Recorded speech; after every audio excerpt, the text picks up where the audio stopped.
Welcome to Owen and Beru's barbecue. Today, we are deep into our quarantine watching of season 7 of Clone Wars. So I decided I need to break out something really special, something that will bring both old friends, new friends together.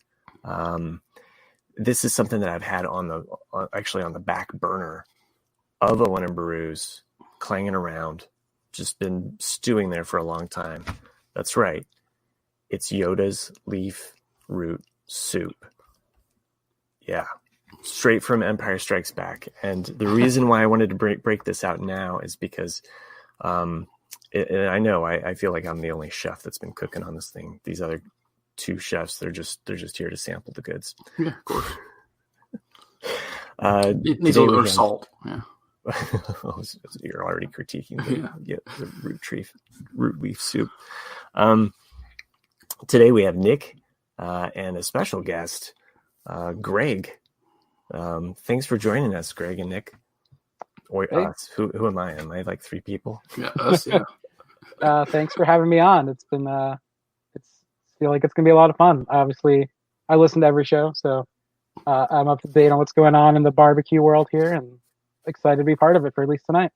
Yeah, and it's a good time to be joining because we got some exciting episodes to talk about. Oh yeah. And Greg, you your last email, I felt like if I read it, that would be like half the show. So I thought, why don't we have you come on and share? I know you've been enjoying this season so far. I take it. Yeah, overall for this season, I've enjoyed it.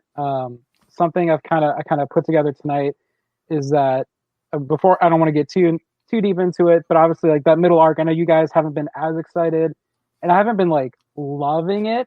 But to me, especially like since the only Star Wars show I watched before this that was live was Rebels, and between those 4 seasons, I kind of got used to the pace of like starting strong, having some good stuff in the middle, but it's usually smaller in scope because they're saving their budget for those bigger episodes of the finale.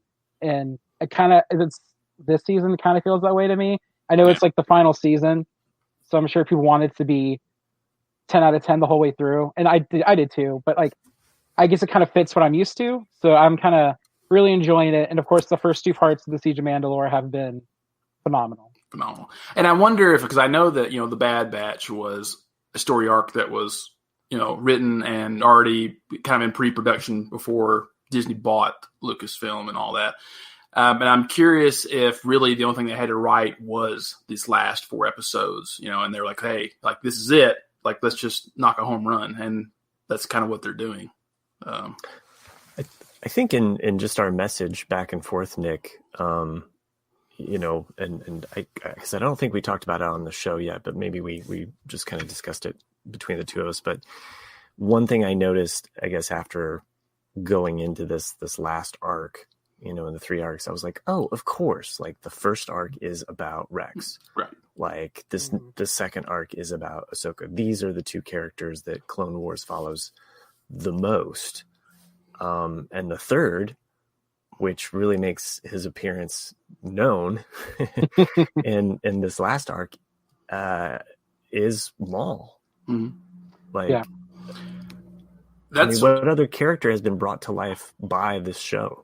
I had written that like right there towards the end of my notes for this latest episode about Maul is that, I'm sure with a lot of people when they originally said, hey, we're bringing Maul back, you're kind of on the fence like, I don't know if you want to bring him back and all this, and at first, the first time you see him, he's just this kind of like broken, like scared cat like character, just kind of not knowing what to do. And he has come full circle to where it's just like, he is awesome. And, it's the Sith I was wanting, like in a way, because like with Vader, you see that in the first movie and a little bit in Empire, like this. Okay, he's a baddie, and then it becomes more about trying to redeem Vader, and you don't really see much of the Emperor either, except the last little bit in Return of the Jedi.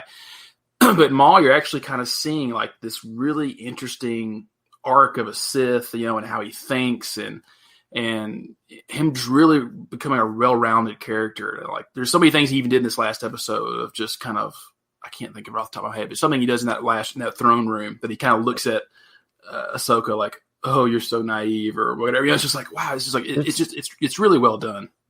It's I know we're going to be kind of jumping around a little bit, and specifically just for the audience to know which episodes we're talking about and where we are in this arc. We're talking about episode 8, Together Again, episode 9, Old Friends Not Forgotten. Mm-hmm. Is that right? Or Long Forgotten? Old Friends Not Forgotten. Yeah. Thanks. And then this most recent one, which had a really cool title. The Phantom Apprentice. And that's even an interesting debate too. Like the title, The Phantom Apprentice. Like, who is the apprentice? Like you could debate that. Like, is it Ahsoka because she might have been an apprentice of Maul? Is it just an homage to the Phantom Menace, or is it Anakin because he's just a phantom potential apprentice at this point? So it's what is it alluding to? Yeah, it's funny. And in the long email that Matt referenced, that was kind of my final thoughts. So it's interesting. We're on the same wavelength there. I had those same 3 people as the. Oh, was that from your email? Yeah, I don't know. I don't know. You may have thought about it too, but like, it's kind of cool either way. But yeah, like for Maul, like you said, whether it's a reference just to Phantom Menace, but obviously he was the apprentice of that movie, the Phantom Apprentice of the movie. For Ahsoka, whether it's to people like Maul, because they never really, I can't remember, but I guess they never really met before. And so in a way, for Maul, in the movie-going audience, like for the people that didn't watch the shows, like even we were discussing before the show, that I didn't see the Clone Wars until later on. So even like for people like me initially, in a way, she was the Phantom Apprentice to Anakin because she existed, but I didn't know about her then. I mean, of course I do now. And then like you referenced with Anakin, he's kind of the way I worded it was like he's the Phantom Apprentice for the entire prequel trilogy, or at least episodes 2 and 3, where he was. I think the word that Maul uses in I think part 2 is that he's been being groomed to be this next apprentice. So in a way, he's been getting set up to be the Phantom Apprentice for the whole prequel trilogy almost. I kind of always I know Nick likes to talk about Return of the Jedi. Who's the Jedi? I kind of like the idea that, well, it's all of these things, and that's what's so great about a good metaphor, a good title, is that it's so elastic. I love it when they do that stuff. Sorry, yeah, like when it's like it's left to the viewer, like, hey, like how do you want to see this? I love it when they do that. Yeah. It gives you it's confidence in the audience. And talk about confidence in the audience, Greg. I know that you had shared this image, and I think we all were kind of going gaga over just like the first image that we get for those, basically the final arc, which is the old school Lucasfilm Limited like symbol. You know what I mean? Like when you see that, you're like, it gets all the warm feels, and you're like, oh, this is a kind of almost like a thank you to Lucas. Like. That's what I felt it was a thank you or a nice, because this is it, as in for his original vision, 1 through 6, this is it. This is the last of it. Yeah. And so that's I kind of felt that's why it's there. It's kind of like, hey, this is where it all started right here with this symbol, so it's nice. Like if you grew up, whether it be the original run or even, I think that was the logo they used for the re-release in '97, like that image like has such nostalgia and like warmth for you, and like memories that really put you in the right frame of mind for what we're about to see. Yeah, for sure. I wanted to briefly, because before we hit record, everyone out there, we were talking about the Tartakovsky series, which is the original Clone Wars series that came out before Revenge of the Sith. It's no longer canon, but we were talking about how it is, in my opinion, still a necessity to watch, because the whole first volume of it is the first probably 3 to 4 months of the Clone Wars. And with Filoni's series, that's not covered. So it gets basically, when Filoni's series starts off, it's already well into the Clone Wars. He gets Ahsoka Tano as his apprentice, and that's it. And you're like, well, whoa, like when did this happen? And so to watch the first volume, you're going to see a still kind of Padawan-esque Anakin, and you see his first test. You see the introduction of Ventress. You see a lot of this interesting stuff. And then when you get to volume 2, you're seeing the end of the Clone Wars. And there's things, especially even in these latest couple episodes, that are alluded to with Obi-Wan running in saying, that Coruscant's under attack, and they've assigned Shakti to protect the Palpatine. That's what really happens, and you see it in the Tartakovsky series. And so it's like, wow, this is great, because you're seeing all these storylines kind of overlap, and it's one of the things I'm loving about this final arc. But anyone out there that it's kind of expensive now because it's been out of print for a while, as Matt and I have discussed. But if you can get a copy of it on DVD, Series 1 or Volume 1 and Volume 2, it's well worth it. I would recommend if you're going to jandjack.com/Amazon, let's say, to look for it. Don't actually buy it there, because the one that they have listed is like $60 some for Volume 2. Yeah. So I just was like, you know what? Let's go to good old eBay. What do you got for me? And I don't mind. It's like, I think I ended up spending $18 for it. That's a deal. That's a deal. I was like, that's what a DVD costs, and it's like it's out of print, and that's probably cheaper than when it was brand new. Well, I can't even if I go to my local half price books, I mean, at best I might find it for $15, who knows, right? Or 20, because they know how much it's worth and how much it's going for. So I recommend checking out good old eBay. They even have some that are just selling like the sets together, so you can buy Volume 1 and Volume 2, and it might be even cheaper. So I'll never sell mine. I love it. It's just great. It's a great series. Yeah. My Volume 2 arrived yesterday, and the Volume 1 is going to arrive right around in time for May the 4th. So it's so you've never seen it though either, Matt?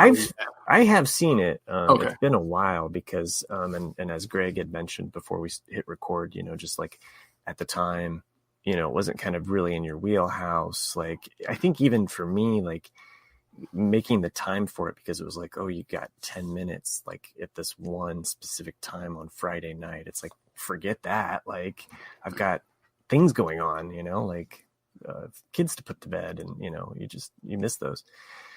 And I think it was over time I like either recorded it, DVR'd it, I did something where I watched, and it does lead up to the very beginnings of Revenge of the Sith, which I think we all love that we're getting those little elements peppered in right now. Mm-hmm. I mean, in something that we know the story for, like we know certain things, they're showing us all of the cards that they haven't shown us yet, that they're giving us these like little threads, like, the clones are about to turn at any moment.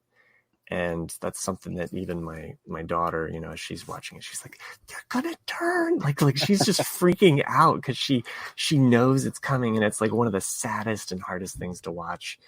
And I think it makes Revenge of the Sith all the more powerful, because even in the opener, and it's the last opener we get, is I think ever. Like, Old Friends Not Forgotten. We've completely skipped over Chapter 8 because... we need to discuss it. So, I have a paragraph on it. I've got a couple little notes, a couple of thoughts. Okay, I'm gonna let you start, and I'm gonna go grab some water, but I can still hear you. Yeah, I'll be right back. You guys. Okay, I think this, for everyone out there, Together Again is the last of the Ahsoka and the Martez sisters arc, episode 4, and I think the little Easter egg or nugget, that they always put out before every episode is you can change who you are, but you cannot run from yourself. Mm-hmm. And I think that is actually the key takeaway from this episode, in that Ahsoka, even in these first 3 episodes, was trying to hide that she's a Jedi, or was a Jedi, and I think that through this episode, she finally just embraces, like, hey, I am who I am. I am a Jedi. I'm not. She might not be a Jedi, but she is a Jedi. And that's to me was the key takeaway. Hey, Matt's back. Hey, Matt. Yeah, I think for me, like, to to piggyback off of that, like the two main points for me, like I wrote that down too, the little Easter or the little fortune cookie saying, but like the one quote from Ahsoka that really fits that is like after she's freed herself and the Martez sisters are gone, she finds the bomb. She's like, well, since I'm here, I might as well do some good. Right. That's her kind of owning it.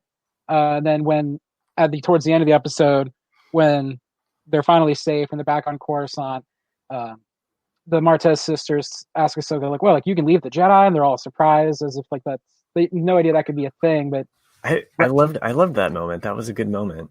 Yeah, and then Rafa says to Ahsoka, like, you may not be a Jedi, but like you act like one, or at least the kind that like what I want a Jedi to be. Right. So even if it's not by title, the way she's living her life and the decisions and choices she's making, it's the right ones led by the Force, whether you call her a Jedi or not. And I like, I mean, to like, I guess, circle back, because this is kind of the end chapter of this arc, and what are the main takeaways from Ahsoka. You know, I mentioned it earlier, my aha moment of like, oh, of course, these are about Rex, this is about Ahsoka. You know, it's like, it's really hitting a point home about each of those characters and what they've gone through.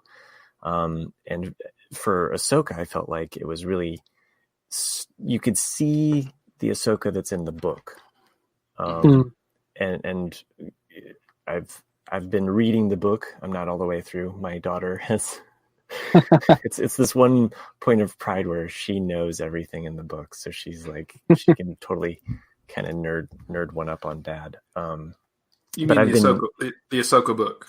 Yes. And so I've been reading that, and some of the elements of just like her being a mechanic, and you know, coming out of like using some of those elements to like kind of show like, okay, this is where she's headed. This is part of who she's becoming, or how she's basically making a trade or a life for herself. So, anyway, that was one of my takeaways, I guess, from this episode, and kind of like how it culminates her story. There was one question I had in the episode, which it was at the very tail end, which I thought was interesting, is when Bo-Katan reveals herself, you know, when they're back on Coruscant. Is that, you know, she says, well, you know, it's okay, you know, Death Watch is is gone. It's just us. And I kind of thought that was puzzling, because she's saying Death Watch is gone, but we know that's not true, because they're the ones that saved the Mandalorian. Well, we don't know when that takes place. That Mandalorian thing could take place before the, because they had separatist droids, and this is at the very end of the so. Okay. You know, I'm assuming the Mandalorian was found as a child somewhere in the Galactic Civil War, like in the middle of it, as opposed to. Yeah. Greg, what's your take on that? I think I agree with you, Matt. That I think just based on the fact the way the droids were being used, and that there was Death Watch, it was probably before where this arc was taking place. Obviously we don't know when at this point, but I think it's safe to assume that it's at this point. If we were going to step into that episode, the Mandalorian has been saved and is with them as a kid at this point. Right. Yeah. And I mean, really, like, if we're talking about, we're just fast approaching the very end of the Civil War, well, there's no more droids, you know? Yeah. I love seeing the Mandalorian ship there at the end too. And I think not so much in this episode, but in the next two that we get to, I had never really put together that Bo-Katan was voiced by Katie Sackhoff. I mean, yeah, really? Wow. I'm rewatching Battlestar Galactica, and I'm like, there's no way that those two people are the same voice. I don't believe it. I want to see a video recording of her, because even when you hear Bo-Katan speak, it doesn't sound anything like her. Yeah, she changes it a little bit. Yeah, I think when it comes through like the helmet at the end of Together Again, you can hear it. But in the next episodes, I'm like really listening, and I'm like, I don't hear it. Like, so anyway.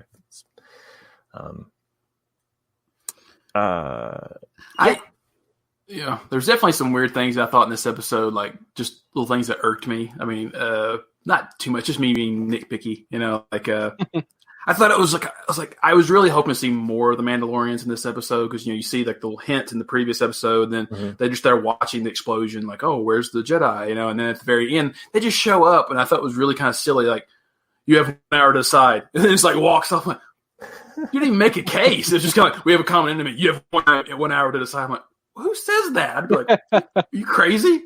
And then when the Martezes are stealing the spice. They kill the supervisor. He just kicks him off the thing. She killed an innocent guy for doing his job. I was like, he's just doing his job. Well, I mean, have we ever met a good Trandoshan yet in Star Wars? I'm trying to think. That's true. But they are all really evil. You're right. Mandalorian season 2, we're going to see a baby Trandoshan. Have you seen those? They're cute. Little lizard babies. That's what we're at in Star Wars. What the screw it. It reminded me of Rebels, actually, because you see one of them at the kind of the last season of Rebels. So at the mining facility. Yeah,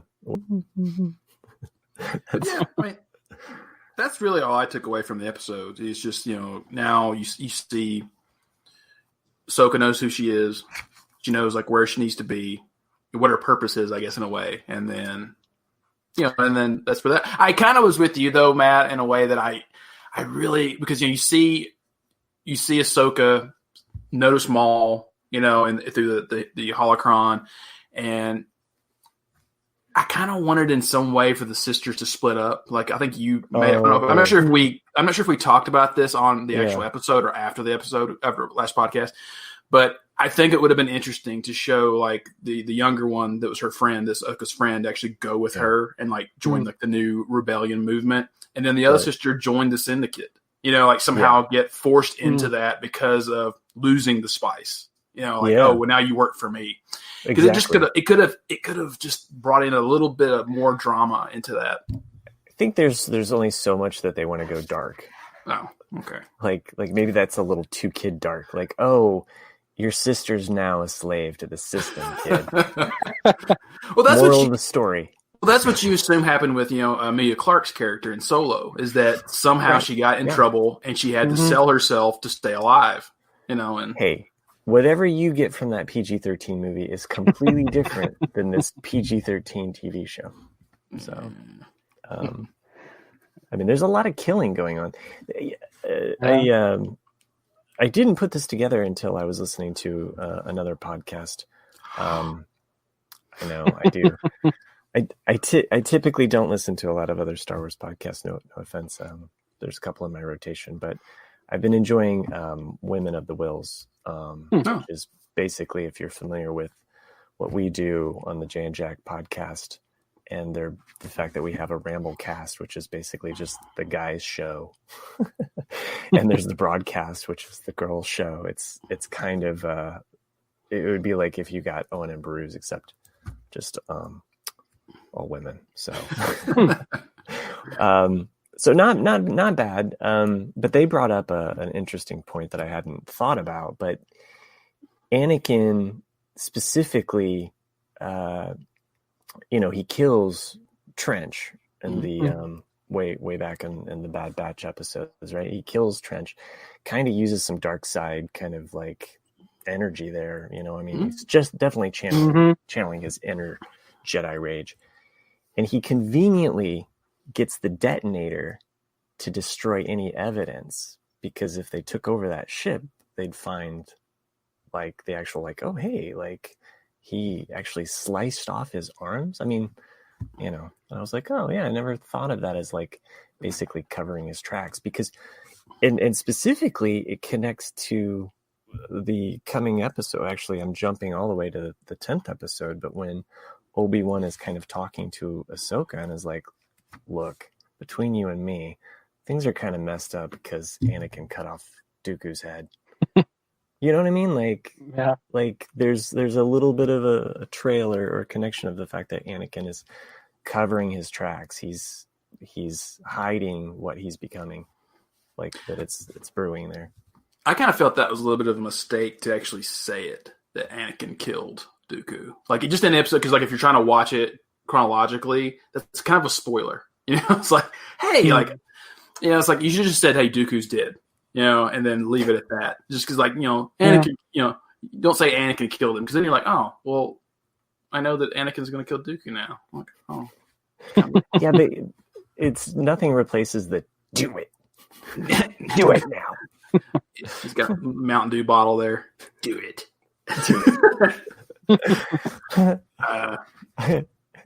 If Disney gets their way, guys. I mean, when episode 1 came out, I had Mountain Dew cans with Star Wars characters on them. That's true. That's right. Whoa. Remember that? Talk about the phantom beverage. I remember getting yelled at by friends because I would get the McDonald's toys, the Star Wars Episode 1 McDonald's toys, and not open them. And they're like, what, do you think they're going to be worth something? I was like, they could be. They could be. Your friends were right, though. that Phantom Menace marketing is like totally saturated. You need to buy in on the last movie because that's where it's at. Not as much is made. They don't think it's going to go far. So that's true. You got to get the power of the Force line from Kenner. That's what you need to do.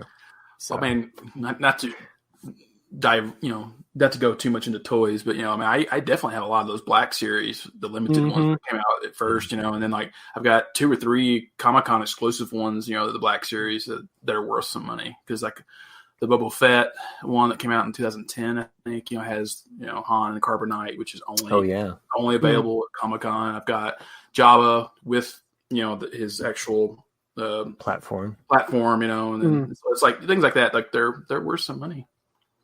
Yeah, I have quite the collection myself, and I kick myself because there's a couple that I could have bought for like $20 back in the day, and I look on eBay or just Amazon or whatever, and it's like, wow, $60, $100, and I'm like, crap. Well, it's funny, but like sometimes you just don't know. Like I think it was Comic-Con 2011. One of the Hasbro exclusives was a carbonite chamber, a big carbonite chamber, and each side of it had a little 3-inch from each movie, like a different one. Oh wow! And then inside the carbonite chamber, when you lifted it up, it was Jar Jar Binks frozen in carbonite. And I was like, that's a really funny joke, I was like, and I bought that thing for, I think it was $60 brand new at Comic-Con. Get on eBay now, it's worth like $65. It's been almost 10 years. You're like, what? Oh man! Oh, you're back. He's back. Oh, did I flip? Yeah. I don't know what you did. I don't know how you got out like that. That was weird. Did you hear everything I said? You said something about, I think, the $65, and then they kind of cut.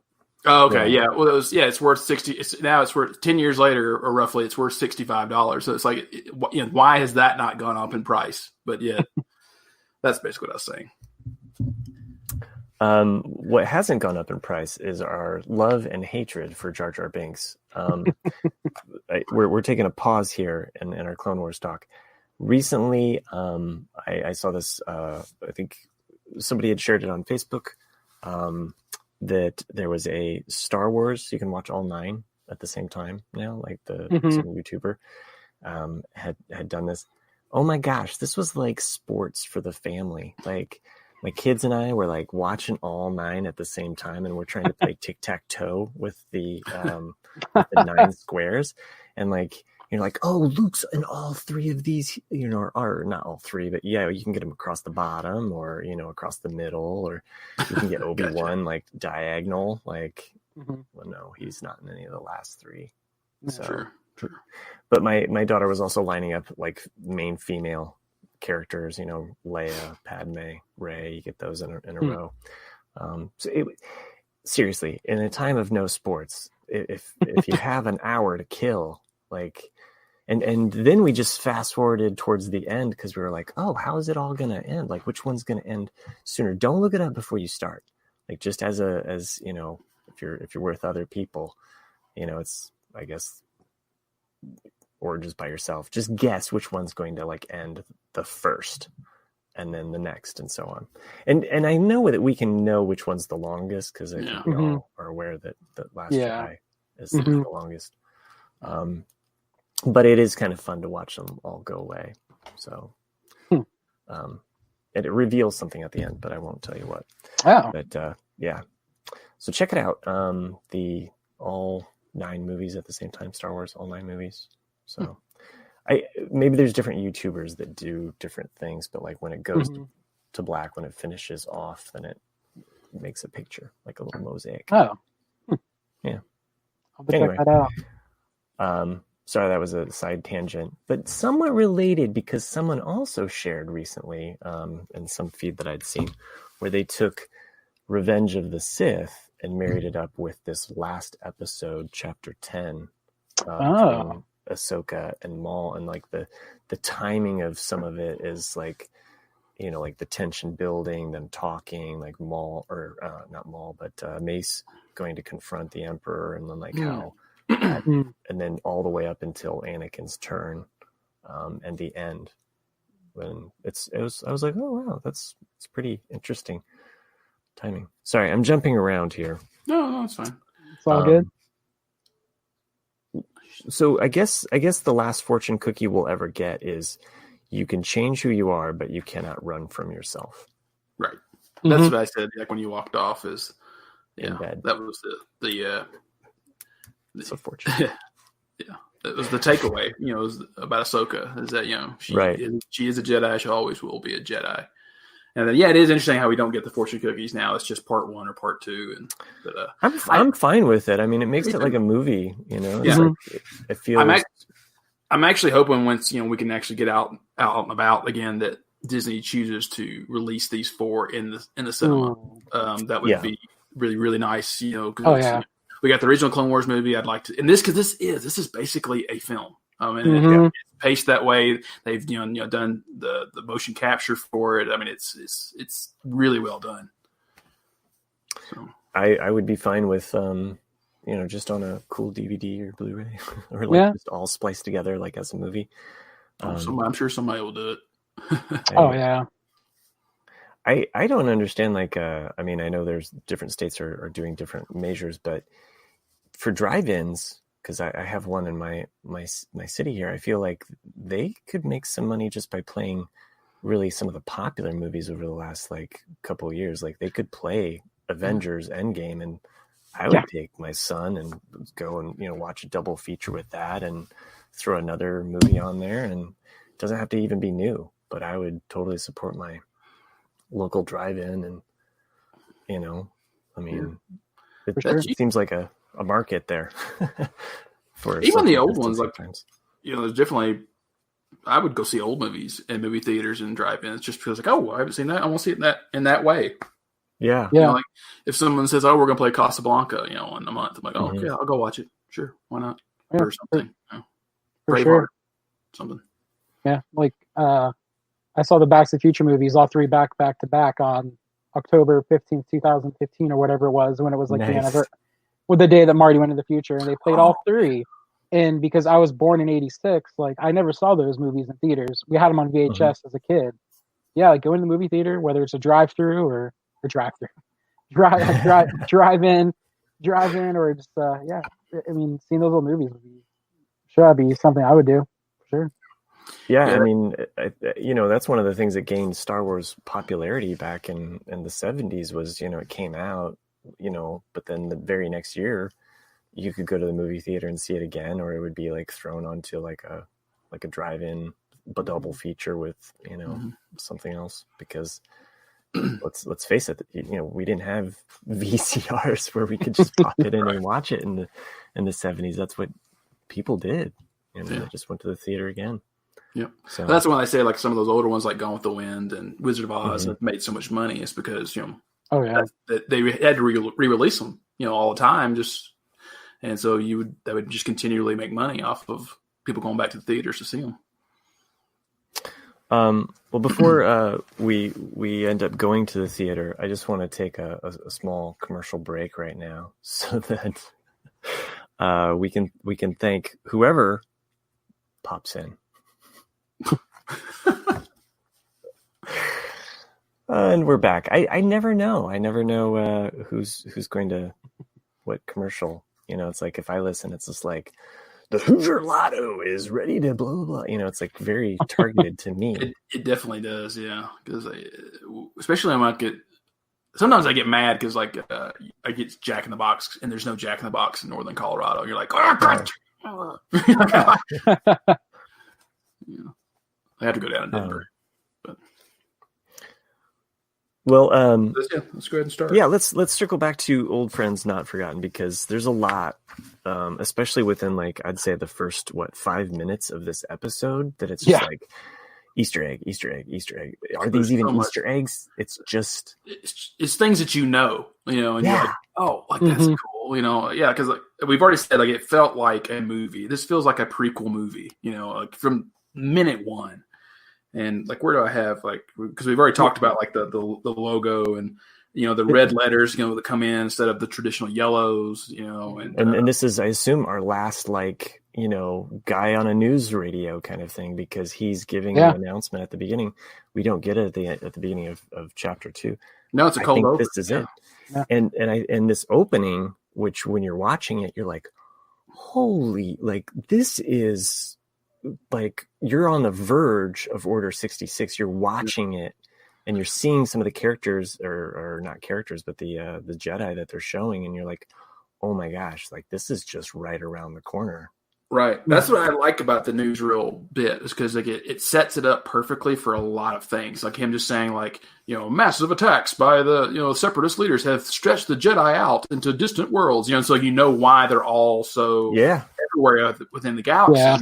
It's like, wow, that's a good setup right there, and you see, automatically like a little bit of a tear, because it's like you see Plo Koon on Cato Demonia, you see Sakura on Felucia, like, and you're like, like, oh my God, this is it. This is where they're gonna die, and you're just like, this is it. I mean, because it's literally probably 1 hour before the beginning of episode 3. And you're just like, oh, and then go ahead.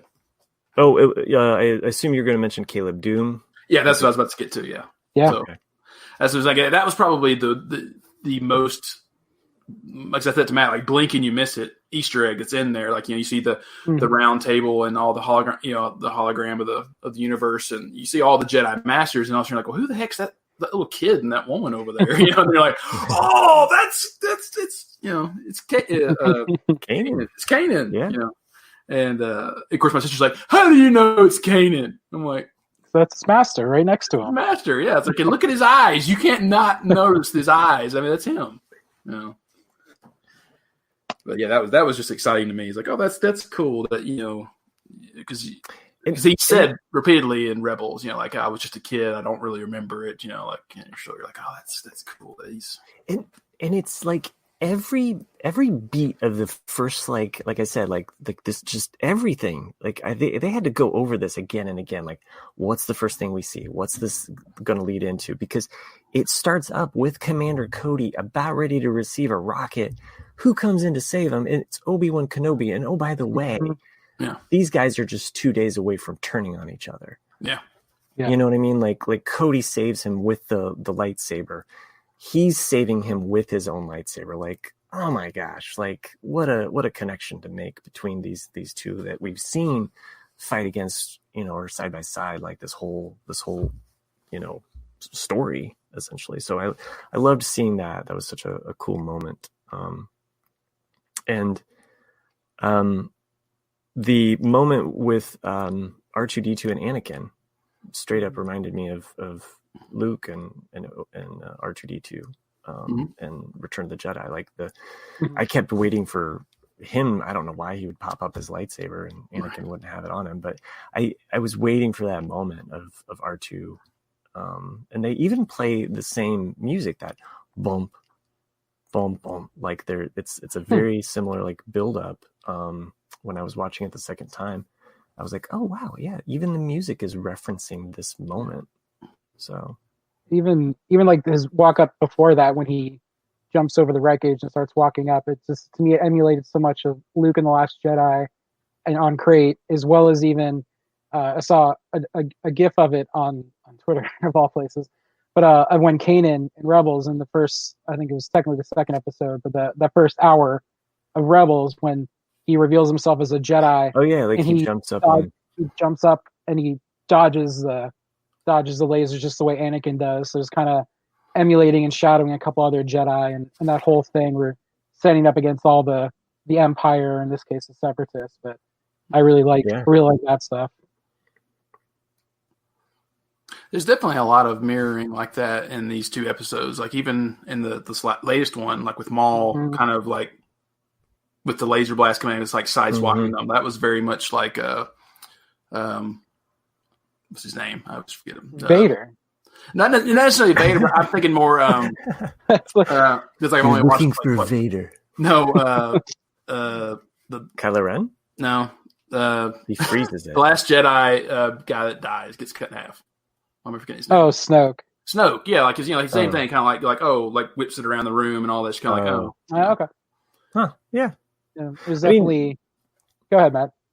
I was just going to say, I mean, we talked it, and this is why we're gushing about it, is that they paid attention to everything around them. Like, this is connecting to the Ahsoka book. This is connecting to everything we've seen in Clone Wars. This is connecting to these things. It's not, I'm going to just trample all over whatever crap you've done and completely ignore all of these other creative people because I'm here. I've arrived. This is what I'm going to do. Mm-hmm. So, yeah. There you have it, JJ. Yeah, and even to go further, I have one more. Sure, yeah. Gosh, is Maul emulates Kylo Ren and then also Vader when he's reading in the mind, similar to what we saw Kylo do.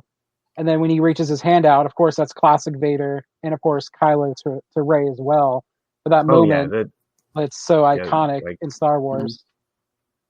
Yeah, it definitely and it kind of even reminded me of what I did like in Rise of Skywalker, and the fact of the dyad between the two of them, and the fact that they're connected. And here you have Maul and Ahsoka like being two sides of these kind of tossed aside apprentices, that are, right here at the fall of the Republic, and anyway, back to the story beat and actually what happens, because you were jumping all over the place.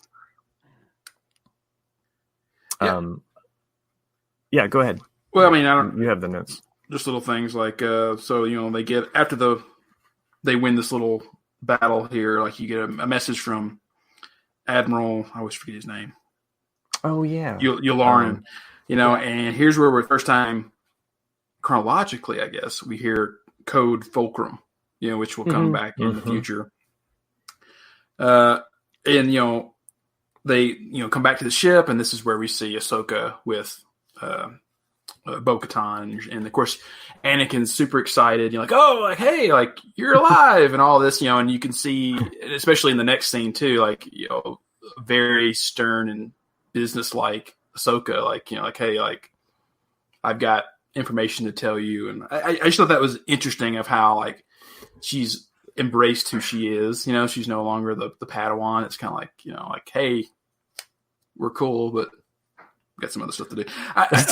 It's such a, I mean, it's like, yeah, I went out and I got this other job, and I'm doing good. I'm doing good. I don't really need, I'm all about business right now. I quit that other job. I got better benefits with this one. Well, actually the thing that really, because I always like detail like that, was the previous episode Ahsoka just had on this just cloth headband around her tentacles, whatever you want to call them, her hair, and now she has this Mandalorian kind of band around her forehead. And I was because they don't really explain it, it's just like, what is that exactly? Is it something for communication or what? But she wears it in both of these episodes, and I'm just kind of curious, like why she kind of embraced this Mandalorian headdress. It's a good question. I mean, I was kind of wondering too. I have no answer to that. So it's like she picked up a custom. She was like, "Hey, this looks cool. I like this." Good, yeah. Okay, so they get this message. They talk to Ahsoka. Ahsoka's basically like, "Bye, Felicia. I'm just here for." I don't know. Like, it was funny, like just how Anakin was such like a puppy dog. Like, hey, you're back. You've been gone all day, and It really was. I mean, because he probably thinks of her as like a kid sister, but as well as that, she was his student, and he does have affection and some responsibility for her life, and so it's kind of sad in a way. So anyway, yeah, she also tells him like, hey, Maul is on Mandalore. And we discovered this in the previous episode that we forgot to mention, that when she opened up the telecommunications, that she traced Maul's call back and said like, what's he doing on Mandalore? And so This is where we get this information. Me and Matt have talked about this a little bit. But Bo-Katan is trying to make the case of like, hey, you guys need to come with us to Mandalore to get rid of Maul. And there's a number of things going on here, which I just loved. The first one, which I thought this is my nitpick of it, was she doesn't really provide any proof that Maul's there. And Obi-Wan's going, well, if we did, then we'd be basically breaking a 100-year-old treaty with Mandalore, and we'd be going to war. And she's like, well, what's another war? Which I did kind of like. Yeah. But one of the things that I really like, there's a good duality in this next line and scene that's going on, which is, Bo-Katan gets mad. She's like, I thought my sister meant something to you, Oh, okay. And that's what you were referencing. Yeah, sorry. Yeah. Well, yeah, that's what I'm referencing. And you see, because if you go back and watch some of the previous Clone Wars episodes, you do see that there's a relationship there between Bo-Katan's sister and Obi-Wan. And he says, I do, and I still do, have feelings for her. But you see this kind of Anakin standing there, because Obi-Wan never admitted it to Anakin that he actually had a relationship. He just basically said, I knew her a long time ago. So now, as we've seen earlier with Obi-Wan knowing about Padme and Anakin, now Anakin knows about, for sure, with Satine and Obi-Wan. But whereas in Obi-Wan always did the noble thing and basically almost sacrificed his love for the Order, you see this opposite of what's going to happen is the opposite with Anakin. I just could see that going like, this is an interesting little tidbit that I just liked. I don't know if you guys thought of that too, but. Oh yeah, no, I was thinking about that, and that was interesting because if you think about when the arc where Duchess Satine ends up getting killed by Maul, yes, it's Satine. Did I not say Satine? No, you did. I thought you did. I'm just joking in the chat here. Oh, I got it covered up. That's why I can't see it. But salty. She was a bit salty. Yeah. But in that arc, Obi-Wan does make the emotional call, and he borrows the ship from Anakin and goes to try to save her, and she ends up dying. So here, he's almost learned that lesson of like, I need to follow the Force and do what's right, even if it's not what my heart wants me to do. I need to do what's right. So when he says he does care about her, I think he totally still does, but that he's learned that he can't just run off and do what he wants. It's not what you're supposed to do. Mm-hmm. I think there's also this part of Obi-Wan that's just like, he's kind of all in. Like, this is my path. This is, it's like, he's so indoctrinated into that I think that like when he was a younger Jedi, like his heart was probably more prone to those things, but now that he's more salty. I just finished that season 2 trilogy of episodes 12, 13, and 14 when we first meet Satine. And I wrote that. I know, Matt, you read it, but like I really wished, because where she admits that she loved Obi-Wan, and Obi-Wan admits like, if you would have said the word, I would have left the Jedi Order.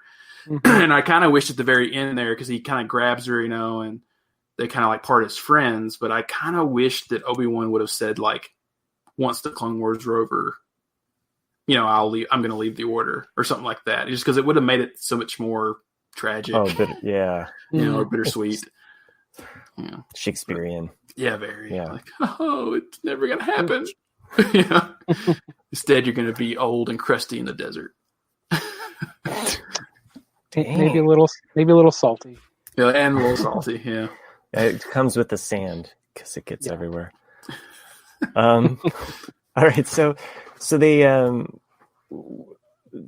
I think we're leading up to like the part that did make you cry. It got dusty in the room. It did. This scene, of all the things we've seen in Clone Wars, this one got me misty-eyed just because I'm always a sucker for respect, I guess, you know. I thought, I don't want to interrupt you, man, if you want to talk about it. Yeah. No, Ahsoka getting, you know, like basically seeing Rex and then Rex having the painted helmets and the whole like. Well, it's not just that. It's just that, you know, the Anakin and her walking down the corridor, you know, you have the first two clone troopers salute her, right. You know, and then Anakin, you know, and she's, you know, basically being like anybody else. I'm no longer a Jedi. Like, why are they saluting me? You know, and he's like, because, you know, basically clone troopers never forget. They know what they did for what you did for them, and they respect you. And, you know, and at first you thought like that's going to be it, but no, then the doors open up, you know, and it's like the whole squad there, all, you know, with the painted helmets and the respect, and they all come and they're there for her, you know. Yeah. That's what got me. It's just like, you know, just tugging on the heartstrings, like, yeah, you know, not even the Anakin and Ahsoka bit. Like, it's just like the fact that the clone troopers, you know, because that's what you always get that from them. You know, they're brothers. You know, they all look out for each other. Yeah, there's a few episodes where, like, you know, there's the traitor and the different ones, but, you know, but for the most part though, they all stick together, and that's what they think of her. And so it just kind of just really drove home for me. I hope that they make that connection or pull that thread from the first arc into this storyline, at least with Rex. I mean, because ultimately, like, where we're headed with these two characters and where they go, it's like I kind of want to see Rex and why he gives it up. I mean, he could have stuck with them, but I kind of want to see that switch in him too. I think we'll get that. I think whenever it's next one or the last one, whenever we see Order 66, because I'm assuming that Rex is going to be very responsible for probably saving her life, because his chip is not in his head. So you know he's not going to turn. Whereas in the rest of the squad, you don't know. But see, we never saw the chip removed. And I know that he removes it just based on what happens in Rebels and what he says. But I guess there's that part of me that, like, okay, is the chip already out? Does he know about it? Like, how, like I'm waiting for the Commander Cody, you know, Obi-Wan moment where it's just like moments before he's like, yeah, I better get this chip out. Right. Like, oh, just in time. Well, it could be some just, you know, because not to get too heavy, you know, Maul is captured. He's captured now. Yeah. Like, for all we know, Maul could try to escape and Rex gets a bump on the head and they're like, oh, we have to operate. And there you go. I mean, like, that would be kind of simple, but it could be something like that, you know. The Bad Batch comes in. They're like, we're helping you out. I was looking to blow something up. Your head. But, you know, then now going to Ahsoka and Anakin, this one kind of gets you too, because this is probably the last time they're going to see each other ever. Well, not really ever, but like this is the last time he's Anakin. You know, the last time she sees next time she sees his eyes, it's going to be through the Vader helmet in Rebels. You know, or if we're going to get another hologram before he turns, because we already got an Obi-Wan hologram. True. So, and they're kind of telegraphing in like what's happening in the background, you know. So, I don't know. You know, I there's that part of me that I'm with you, like, but I also thought like the last time we were going to see Obi-Wan was in this Old Friends Not Forgotten. I kind of thought like, okay, he says, "May the Force be with you." That's his peace out. Yeah, it did. It felt like a goodbye. Like that whole scene did. Actually, you know, one of the things that I took away from that scene was I was so impressed with the CGI for when the doors open when the alarm goes off and Obi-Wan comes running in. I'm like, dang, whoever drew him running like that, I was like, they needed an award, because that was I could tell they really under a microscope made those motions look really real. It was the same as like with you know, later when we see the Maul and Ahsoka fight, you know, the motion capture like it really brings it to life. But but anyway, the alarm goes off, and this is what we were talking about earlier. Obi-Wan runs in, says, you know, the capital's under attack, and the Shaak Ti is there to protect, but we've lost communication.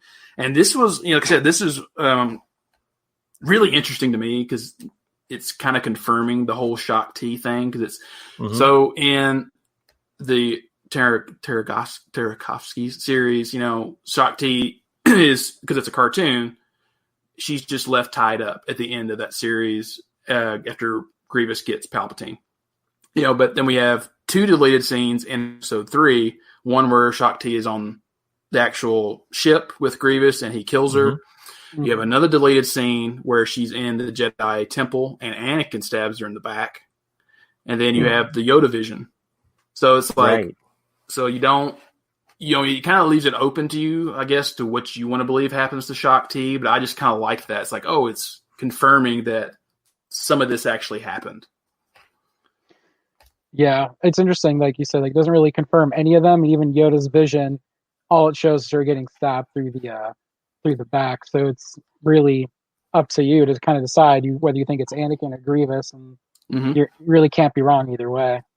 As long as you know she dies, that's all that really matters. That's all that really matters ultimately for her. Is that she dies. But yeah, I mean, I always liked a lot of these random Jedi, and I always wanted a little bit more from them. That's why I like Ventress. Was always one of my favorite characters because we got so much of her, and she's this not Sith, but is a Sith, and is a Jedi, but not a Jedi. And like, she has her good and bad elements, and it's like this nice struggle. For sure. I think the goodbye with Ahsoka and Anakin, I really like that too. That was the fact that, she's, even though she's going to hear about Vader and know about him before the Twilight of the Apprentice episode in Rebels, like you said, the next time they actually are going to physically see each other, maybe there'll be a hologram like Matt was saying. I mean, I feel like there won't be, because I feel like the fact that, like, I guess jumping into the newest episode where Maul tells her that Anakin's being groomed to be this apprentice, she doesn't believe him. So I feel like, to me, that might mean that she's not going to reach out to him, because even though Obi-Wan suggested she does, the fact that she doesn't believe it, I feel like she doesn't want to, like, doubt herself.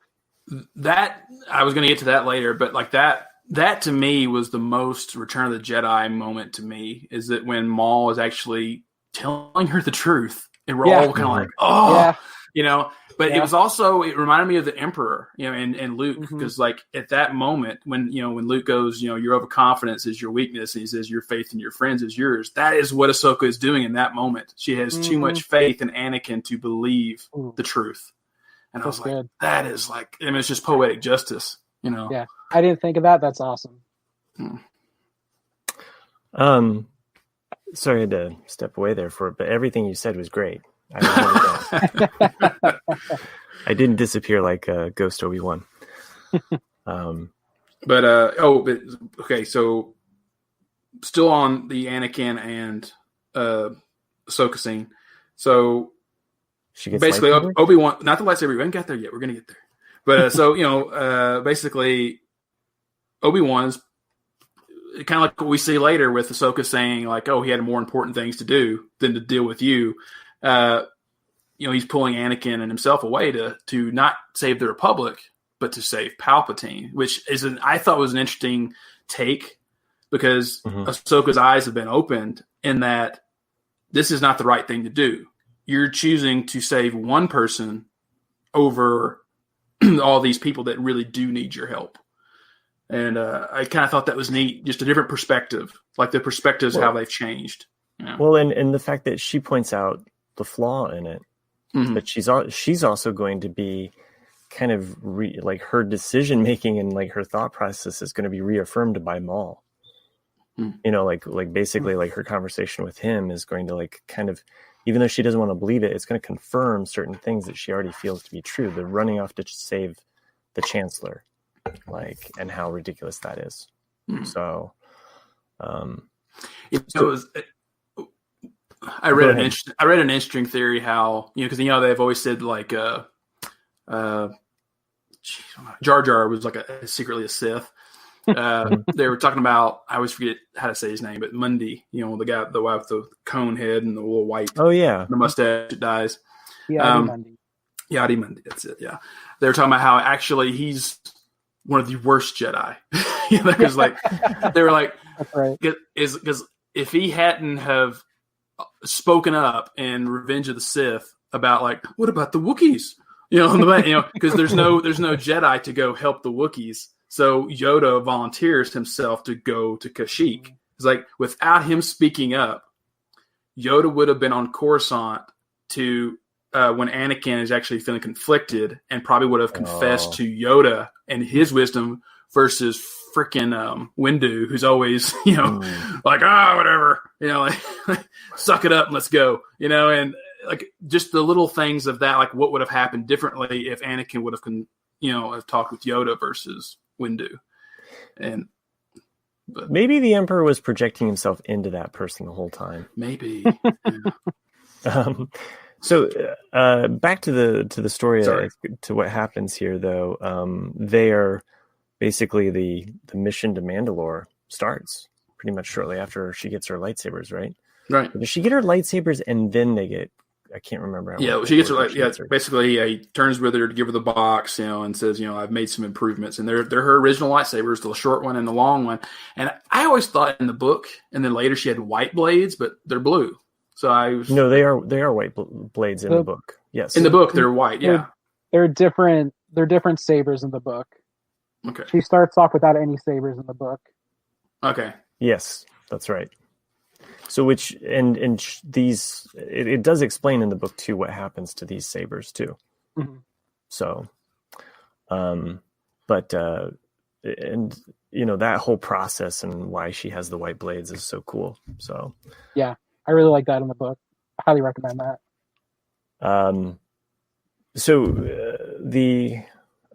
She gets the blades. They run off to Mandalore.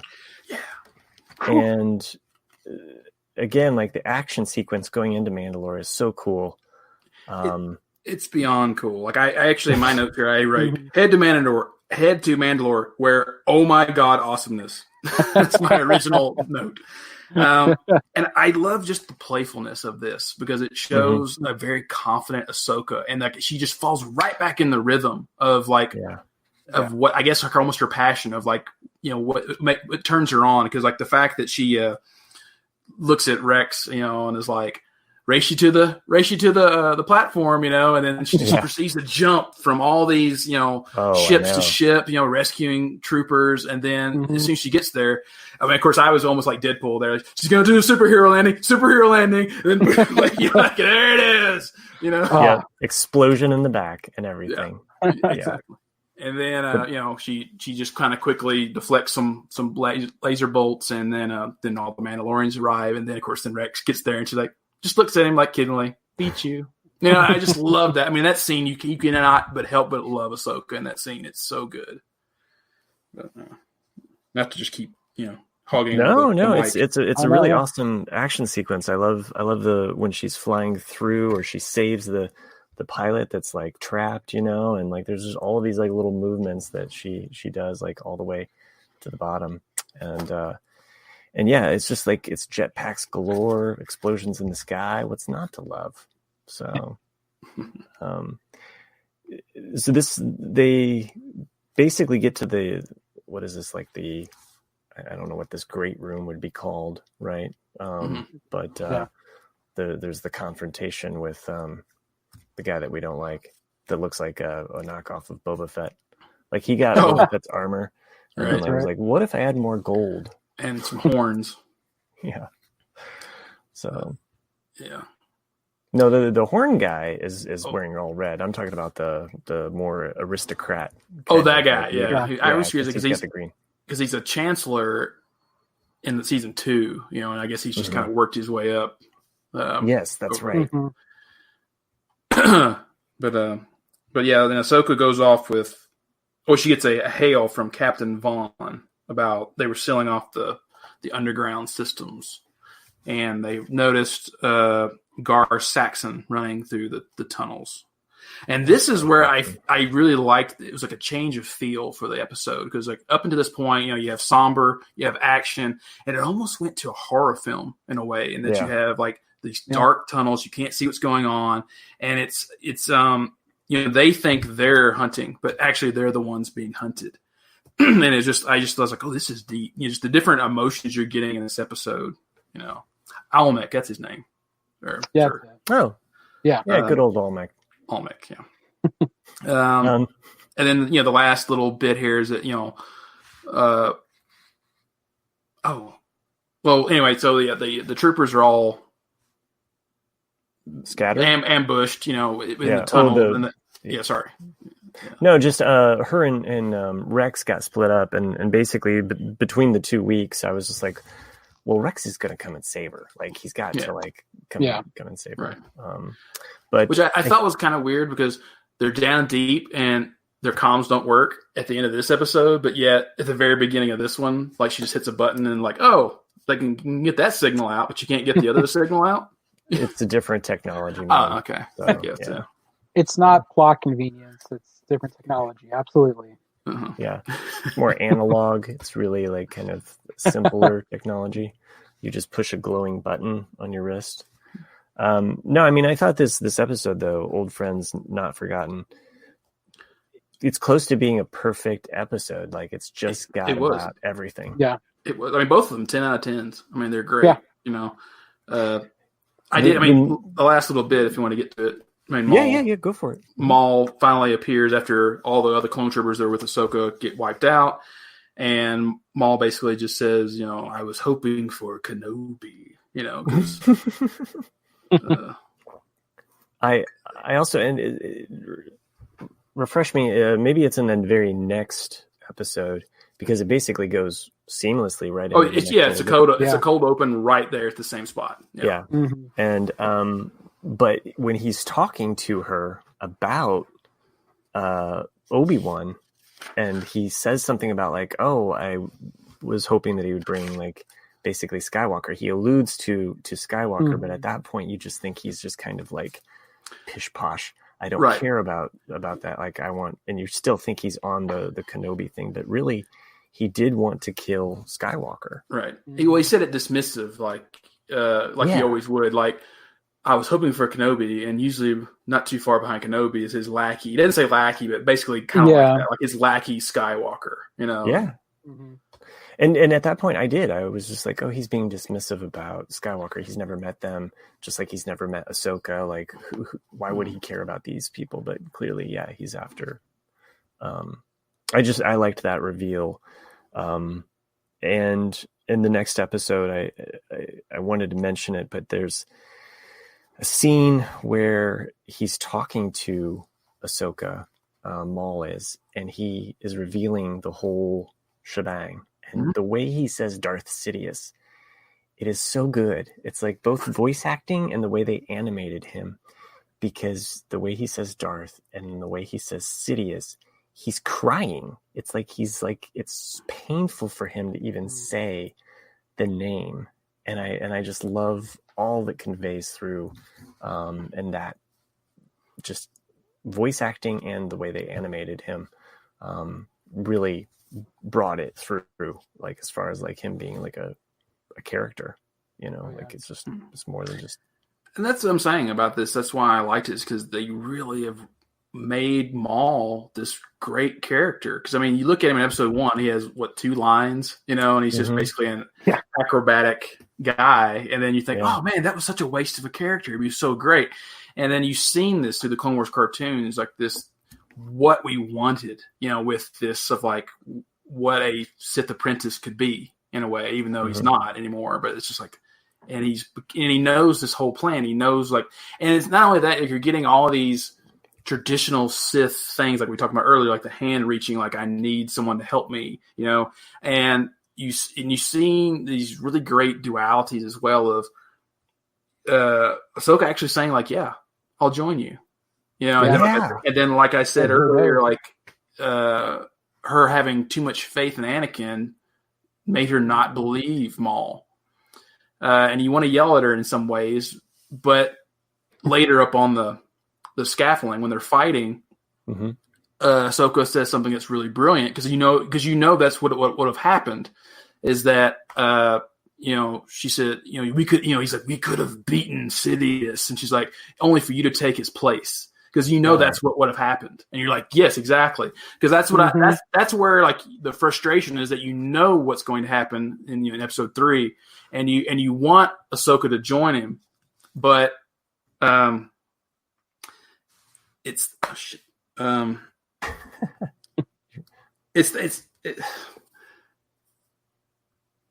crap, guys, I'm sorry, I lost my train of thought. That's all good. Yeah. I know that there's and we really haven't talked about the plot of episode 10. There's the war that's going on outside in Mandalore, as really like this is kind of Ahsoka and Maul's kind of story. But isn't there a scene, and correct me if I'm wrong, but I swore I saw the person from Solo, Dryden Voss. Yes. Yes. Makes a cameo. No, not only that. Yeah. Go ahead. So there's a scene after Ahsoka gets rescued by Rex and Maul gets away and all that, and they've taken, I think it's Jesse, the clone trooper Jesse. Mm-hmm. Right before we kind of get to that scene, I think Gar Saxon, who, if you're familiar with Rebels or the Son of Dathomir comic, you know who he is. He comes in, and as he comes in, you see Maul kind of wrapping up a conversation with Dryden Voss, Crimson Dawn, I think, a Pike from the Pike Syndicate, and then it's not who I think you think it is, Nick, because actually I saw that, and I'd have to look up the name, but it's a male Falleen. From Black Sun. It's Black. Yes, from Black Sun. It's Black Sun. Yeah. See, somebody said it was Prince Zizor, but then somebody said no, it's this guy instead. I'll look it up real quick if you guys want to keep going. You do see Dryden Voss, though. You do see Dryden Voss. Oh, Zintan Moj? Maybe. Yeah. Let me look. So, that's what I just read. So, yeah, Moj is a Falleen. So he was in the episode Eminence. So my train of thought finally just hit me like where I was. When somebody said it was Prince Zizor online, I was like, well, in season 5 there was a bunch of them and it wasn't him. I don't know why it would be him now. He has Ziton Moj, whoever, whatever. That's going to be my new handle. So. He's a Moj. No, that's when it first happened. It happened so quick that I was just like, wait, and I missed it the second time through for whatever reason. So it's another one of those if you blink you miss it kind of thing. Yeah, so. Because it's far enough away from the point of view we're getting where you just kind of see them in the background. Yeah, but it's just it's just one of those little neat Easter eggs. Like, ooh, did you catch who that was? Yeah, I think. Oh, go ahead. I mean, it just helps connect things, even like we were talking about earlier, like all these references and illusions and shadows. Like, it just makes the world a little more connected. Just bringing in Dryden Voss from the Solo movie, it's like, and then can you see Maul at the end of Solo? And you're like, well, of course, it all connects. It makes sense that he would be talking to him at this point if he's talking to the people that lead his syndicate groups.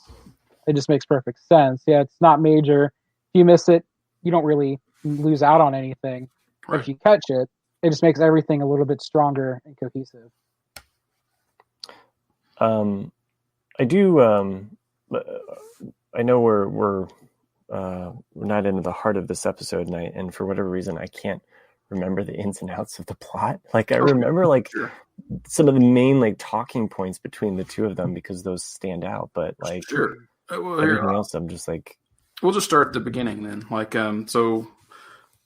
The one thing we did skip over was when picking up right where it left off. So you have Ahsoka and Maul there having a conversation. Her lightsabers are ignited. He's just walking around casually, and then he's like, I was expecting Kenobi, and this is where she's saying oh, he had more important things to do. And instead of getting mad like Maul normally would, I want all the attention on me. He basically says, is the moment at hand, And so he's sensing, because as we confirmed later in the episode, that for the last couple of weeks he's been having these dreams. He's been feeling the dark side growing stronger and stronger and stronger. So he knows something is up.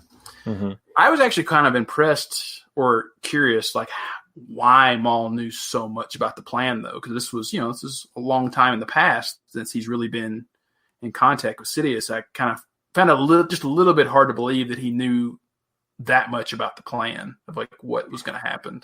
I don't think he would have known about the clones. No, I don't think so either. But I think that he would have known that he would have obviously known that Palpatine was working towards a complete takeover. Mm-hmm. So, and the fact that he senses the dark side growing immensely, he knows that like at some point the dark side is going to reign over the galaxy, and that's what he's probably like. Also, the death of all of that Jedi. Like, I mean, I saw somewhere that someone made the connection about the three villains from the prequels and how they each have something of what Darth Vader becomes.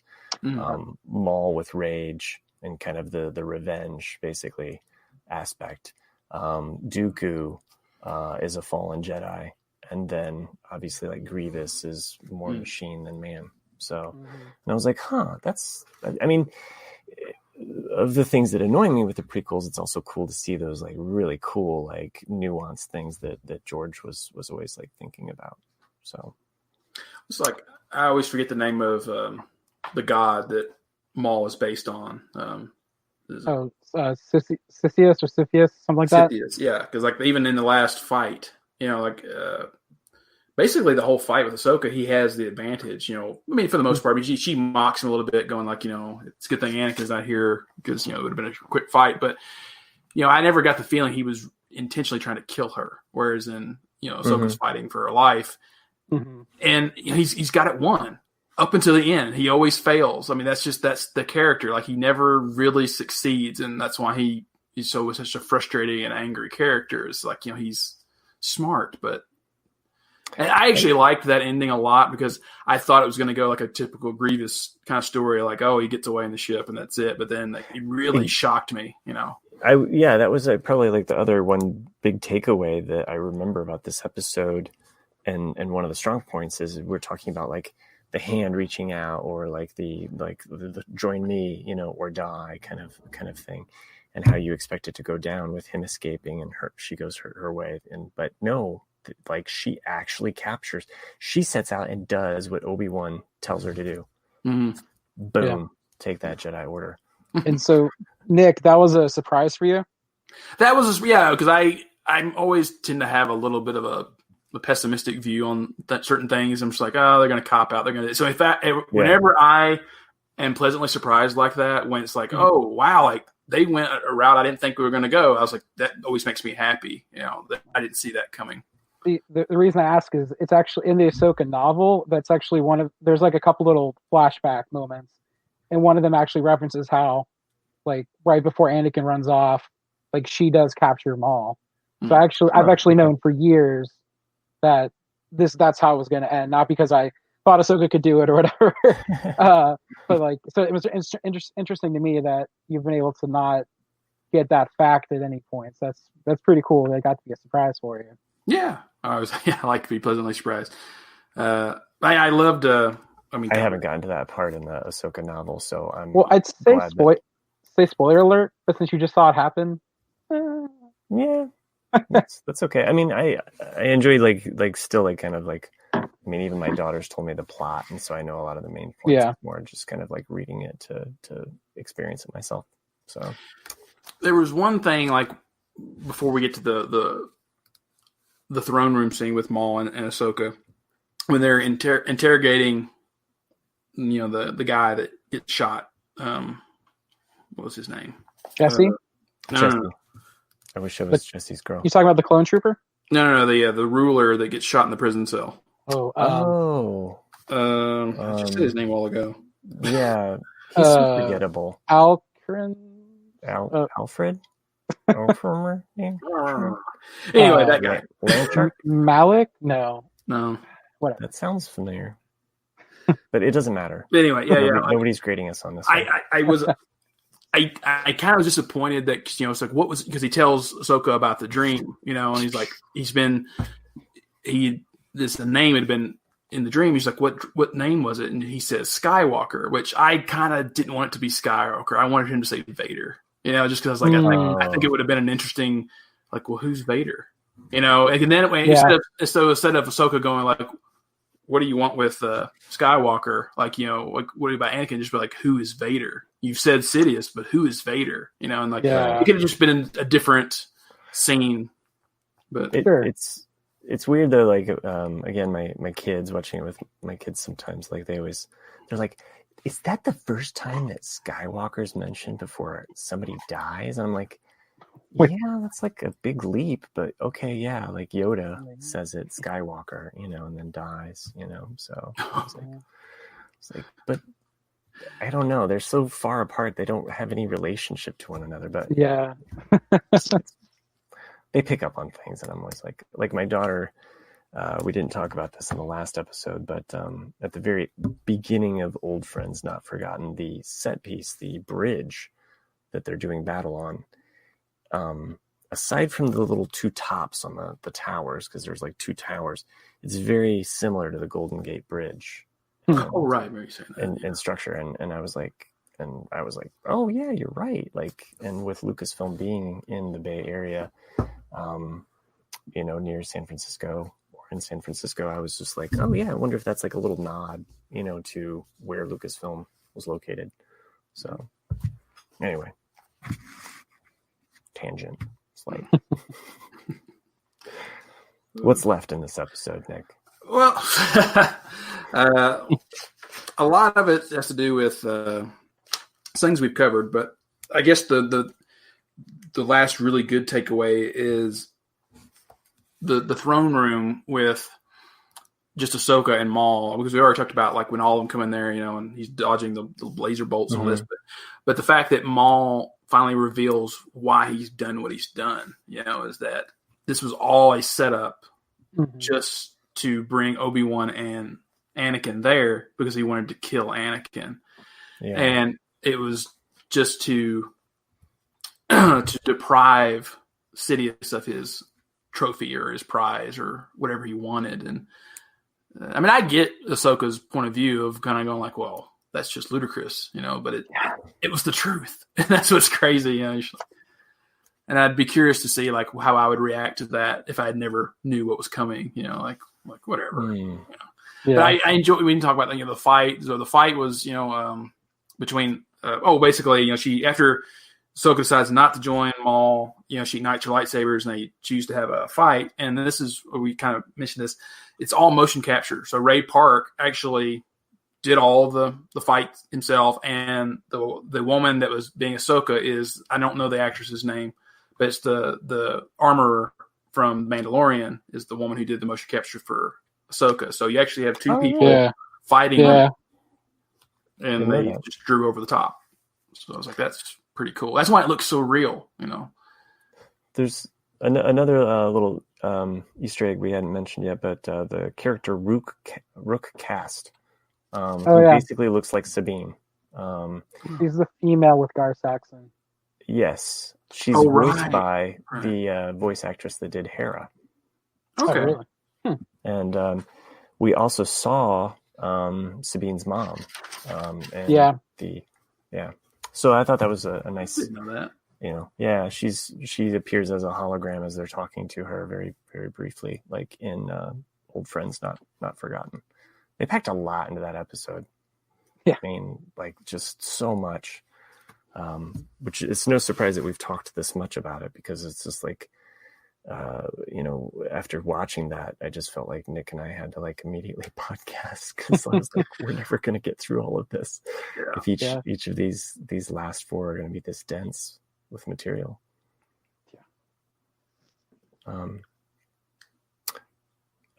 Greg, do you have any other thoughts about this episode as Nick's looking over his notes frantically? Yeah, I think that's it. I think the only other thing that's worth mentioning in terms of recapping the episode was that, so right before the fight with Ahsoka and Maul, they're going back into that kind of throne room area where we first meet him, and he still has Jesse at that point, and he releases Jesse, and he says, and Rex and Bo-Katan are both there, and Rex goes off of Jesse, and then as they're sitting there, suddenly there's explosions going off, and Gar Saxon is leading a battle nearby, and that's where Bo-Katan leaves to go off to. Mhm. That's right. So that's kind of where they go off to like their end of the episode, and Ahsoka and Maul go do what we just talked about.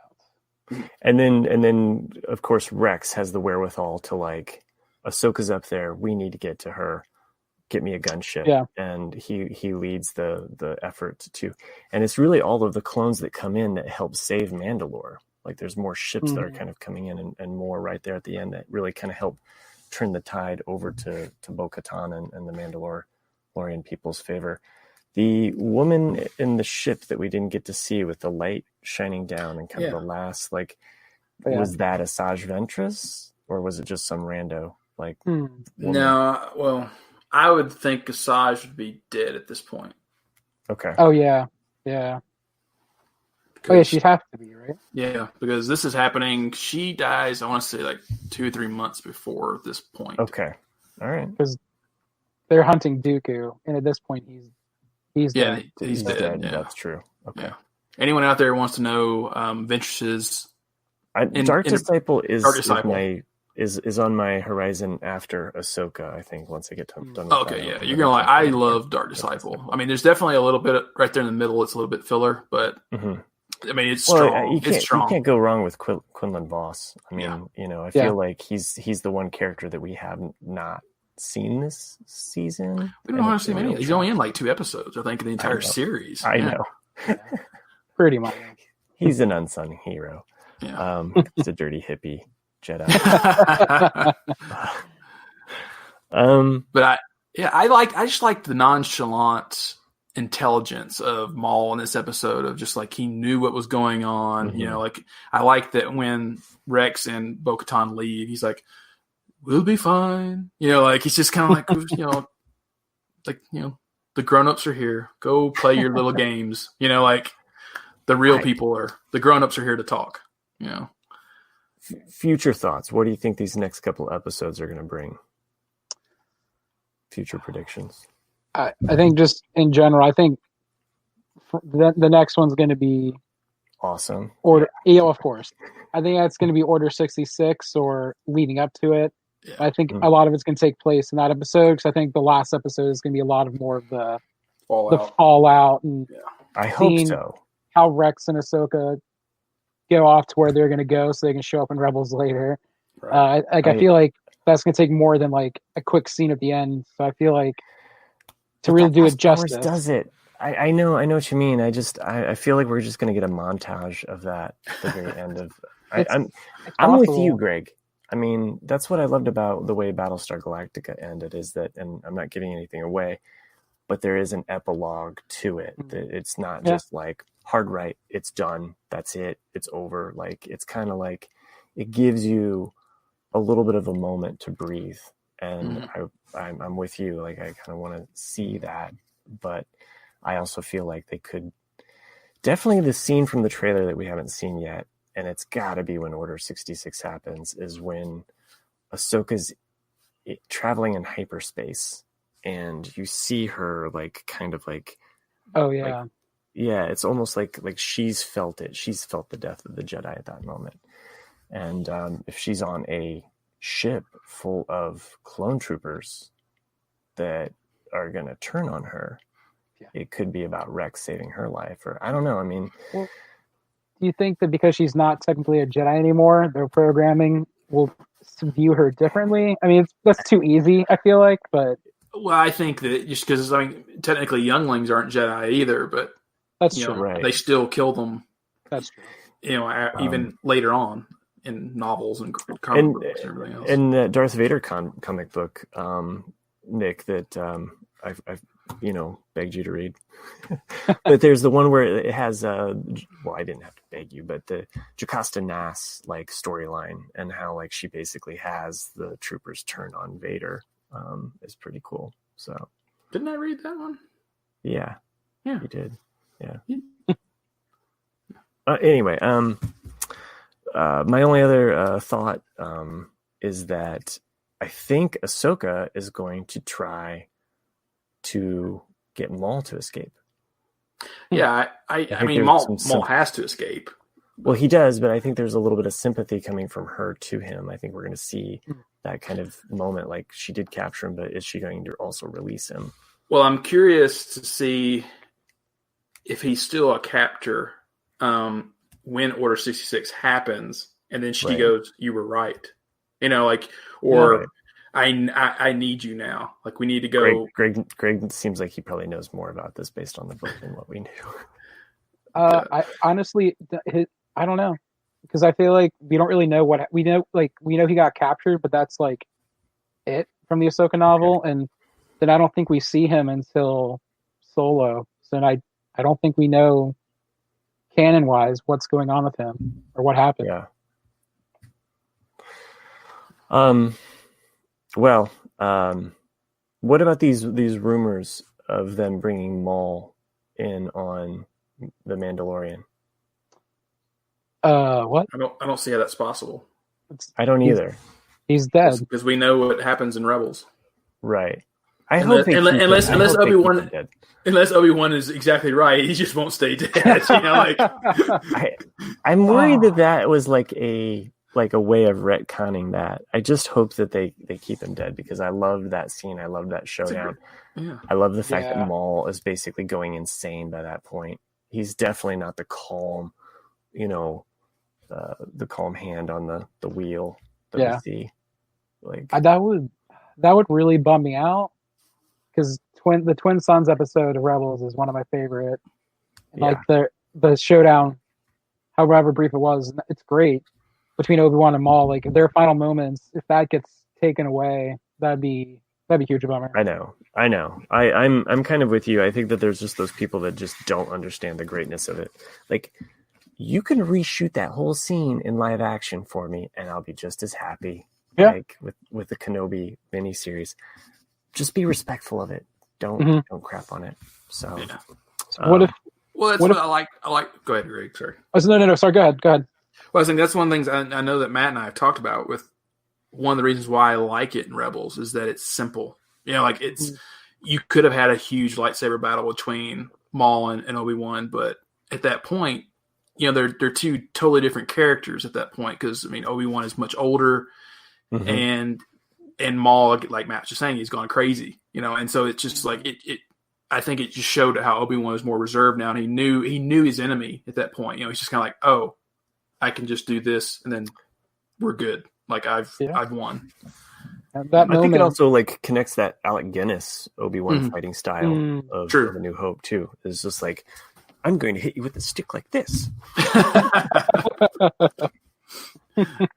Yeah, I think I sent you that meme. I love that meme where it shows, like when they light up the lightsaber, Obi-Wan's smiling, and then like once he realizes he's not on the high ground, like he just gets the Allen Guinness like very flat face, just like crap. Yeah.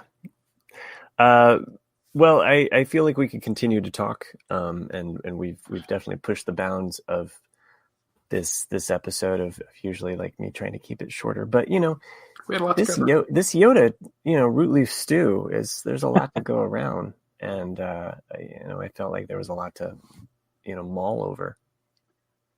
Thanks. And I think we'll add a little saltine to it. I think it'll. That's what I like. Yeah, that's what I like in my stews, is a little saltine. Yeah. It'll go down much better. By the way, I do love when we do see Maul and Ahsoka see each other again in the also the two maybe greatest episodes of Rebels as well. Twilight of the Apprentice. Yeah, so good. Is that he calls her Lady Tano, and I just always love that, like kind of like, because she's not a Jedi, he knows that, like, and it's just like he's giving her respect, but he's also kind of being like a jerk about it, It's interesting because I'm doing a rewatch of Clone Wars right now, all the way through, which I'm loving because I haven't watched them since they aired. And I'll probably watch Revenge of the Sith, and then probably go right into Rebels. It's like because it's just it's been long enough to where it's like, okay, I'll watch these again. But it's funny like how you think like I'm doing a weighting system, and there's definitely some filler episodes in season 2 where I'm just kind of like, okay, yeah, it's a good episode, but ultimately pointless. Yeah. It's weird when you look at that chronological thing because it's got you skipping around all quite over. a bit. But it makes total sense because, like, I mean, you look at like season 3 with the first. It's in season 3, but it's when you see the trainees. Rookies. It's not rookies is the one when they're on the moon though. I'm talking about the one where they're actually in training, the cadet ones. Yeah, where they're that squadron's about to be flunk out. And then the next one is like, so you really see this whole transition from them being like trainees to their first assignment on that moon, and then you're like, oh wow, like or even just how it matches up with the movie, because like the first episodes take place just moments before the movie. Like the first couple episodes are just leading up to the movie. Well, there's lots of things like where did I bring it to have it up? But there's because if you start with the movie. You're like, well, what happened? There's 2 episodes prior to the movie that take place on that same planet. And you're like, oh, yeah, that's interesting. I know. You're like, holy cow, like that makes so much more sense. Yeah. I feel like we could continually geek out on this. Of course. But a few things to kind of wrap up this show. I know I already mentioned our Amazon affiliate link. Go to jandjack.com/Amazon. Get all your Star Wars needs except for the original Star Wars Clone Wars DVDs. Cheaper to get those on eBay, like I said, but buyer beware. You can help us out by sending us a review, or go on to iTunes, or you could become like Greg and just email us these long emails, and then I'll just invite you onto the show. You're gonna give him a complex. You're gonna give him a complex, so now he's not gonna want to write in. No, I do appreciate all of the emails that Greg sends us at theforceiswellDone@gmail.com. You can send all of the emails to us there. We'll read them. So and I do appreciate Greg joining us on this podcast. Thanks for coming along. Thank you. Hopefully we can have you back again sometime, Greg. Maybe when we return to the Mandalorian. I know the first season kind of had different guests on, and you'd definitely be a well fitted puzzle piece for that show. Sure. Apparently it's going pretty good. They're already in pre-production for season 3. Yeah. So hey, bring supposedly, it. And you can become a patron member by going over to jandjack.com and just click on the Patreon affiliate link there. You can help us out at the smallest level or the largest level, whatever you choose, no pressure. But I would like to thank all of the patrons that make this show possible. And as I do with each episode, I try to come up with some fun names. So see if you can find the connective thread with all of these patron names tonight. We have Titan Tack, Earthly Eckhart, Drake's Side of the Moon, Mercury Maggie, Jupiter Joanne, and Galilean Greg. Oh, and I forgot to mention that was my other list. I had a different list. It was supposed to be Titan Tack, Earthly Eckhart, Ether-Filled Ed, that's the one, Mercury Maggie, Jupiter Joanne, Drake's Side of the Moon, and Galilean Greg, because I love the Galilean moons of Jupiter. So does Joanne. Thank you all for doing what you do, making this show possible, and all of the shows on the Jay and Jack Network. That's sorry. One last little thought. Yeah. Something. So remember when I lost my train of thought like 30 minutes ago? So that was my thought. Yeah, it came back to me. That's how you know you're getting old. You should start forgetting. Because the duality also in that last little scene with Ahsoka and Maul was, because you remember she already had come to the conclusion that Maul would just betray her and take over the thing. But because Maul is kind of he's being a Sith. He's being a true Sith in this moment when they're just talking before the fight. Because if he really, really wanted to defeat Sidious, he just would have outed him right there. He just could have just said, like, hey, like, Palpatine is Sidious, We need to go right now and defeat him. But then he couldn't have taken power. And so that's what I'm saying.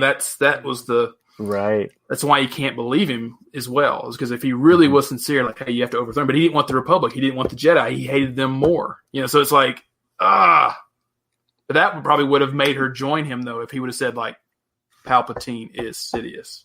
But he didn't go that far. Of course, he couldn't, though, because it wouldn't have worked out for the movie. But cut to next episode. It's Maul and Ahsoka. They're running towards Palpatine's office, and then a filleted, fried Mace Windu just falls right in front of them. He's still screaming all the way down. Yeah. And then Maul's just like, I guess we're too late. And then it just ends. That's how actually the whole show ends. It goes, ba-dum, ba-dum. Well, they don't recognize Palpatine at this point because his face is all like melted. So they're like, "Oh, he just snuck right by us because he was looking for somebody else."